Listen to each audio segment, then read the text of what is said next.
Good evening, Clash Nation! Presenting 3 unique voices ang kanilang lakas. Pero baka sa tatlong magkakaibang personalidad, sila malalagas. Sina Jong, Liafer at Juwari, ang The Trio Harmony.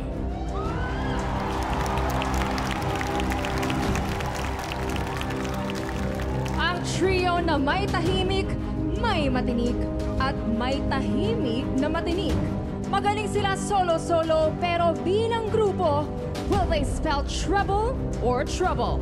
Malalaman natin from Neff, Vilmar, and Chase, the Trouble Bros.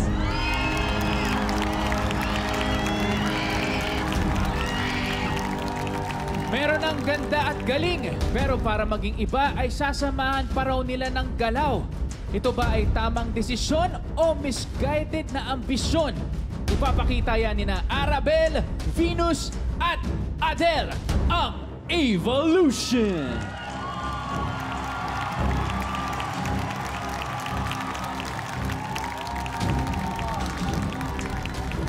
Clashers, mula sa paglaban ng solo-solo, binigyan kayo ng hamon na bumuo ng pambatong grupo.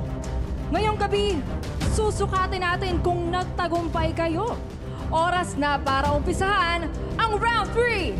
Tres, bakbakan! Nangako kami na may twist sa round na ito at ngayon pa lang, ibibigay na namin yan. Clashers, ngayong gabi, walang idedeklarang top trio. Meaning, gaano man kayo galing bilang grupo, individual pa rin kayong huhusgahan ng ating Clash Panel. At mula sa bawat grupo, pipili sila ng isang clasher na malalagay sa danger zone. Tatlong trio, tatlong endangered clashers ang maghaharap-harap para sa isang three-way, matira ang matibay sa dulo. Sa ganitong klaseng labanan, may bilin ba kayo sa kanila, Clash Panel? Ang ibibiling ko lang sa inyo, dahil ganun pala ang ating patakaran ngayong gabi na ito, kailangan balansihin nyo ang inyong mga tenga at performance kasi per individual pala ang kineme nyo tonight.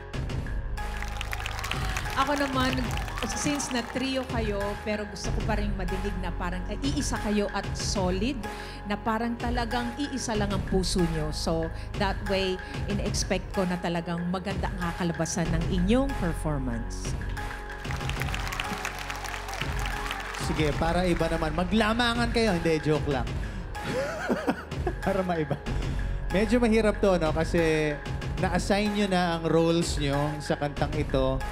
So, doon kami magpo-focus siguro kung yung pag-assign sa role nyo at sa notes nyo, magagawa nyo as perfect as possible para yung the entirety of your performance will shine.